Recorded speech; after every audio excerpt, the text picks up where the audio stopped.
ಶಾಸಕ ಮುನಿರತ್ನ ನಾಯ್ಡು ಅವರನ್ನು ಶಾಸಕ ಸ್ಥಾನದಿಂದ ಅನರ್ಹಗೊಳಿಸಬೇಕು ಅಂತ ದಲಿತ ಸಂಘರ್ಷ ಸಮಿತಿ ಮತ್ತು ಕುದೂರು ಮತ್ತು ತಿಪ್ಪಸಂದ್ರ ಹೋಬಳಿ ಬ್ಲಾಕ್ ಕಾಂಗ್ರೆಸ್ ಪರಿಶಿಷ್ಟ ಜಾತಿ ವತಿಯಿಂದ ಕುದೂರಿನ ಶ್ರೀರಾಮಲೀಲಾ ಮೈದಾನದಿಂದ ನಾಡ ಕಚೇರಿಯವರೆಗೂ ಪ್ರತಿಭಟನಾ ಮೆರವಣಿಗೆ ನಡೆಸಿ ತಹಶೀಲ್ದಾರ್ ಶರತ್ ಕುಮಾರ್ ಅವರಿಗೆ ಮನವಿಯನ್ನು ಸಲ್ಲಿಸಲಾಯಿತು. ಪ್ರತಿಭಟನಾಕಾರರಿಂದ ಮನವಿ ಪತ್ರ ಸ್ವೀಕರಿಸಿದ ತಹಶೀಲ್ದಾರ್ ಶರತ್ ಕುಮಾರ್ ಅವರು ಈ ಸಂದರ್ಭದಲ್ಲಿ ಮಾತನಾಡಿದರು. ಮನವಿ ಪತ್ರವನ್ನು ಜಿಲ್ಲಾಧಿಕಾರಿಗಳ ಮೂಲಕ ಸರ್ಕಾರಕ್ಕೆ ಕಳುಹಿಸಲಾಗುವುದು ಅಂತ ತಿಳಿಸಿದರು.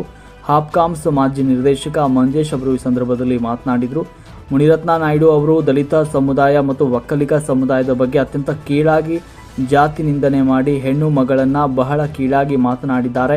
ಭ್ರಷ್ಟ ಶಾಸಕ ಮುನಿರತ್ನ ನಾಯ್ಡು ಅವರನ್ನು ರಾಜ್ಯಪಾಲರು ಶಾಸಕ ಸ್ಥಾನದಿಂದ ಅನರ್ಹಗೊಳಿಸಿ ಗುಂಡಾ ಕಾಯ್ದೆಯಡಿ ಗಡೀಪಾರು ಮಾಡಬೇಕು. ಮುನಿರತ್ನ ನಾಯ್ಡು ಅವರನ್ನು ಗುಂಡಾ ಕಾಯ್ದೆಯಡಿ ಗಡೀಪಾರು ಮಾಡದೇ ಇದ್ದರೆ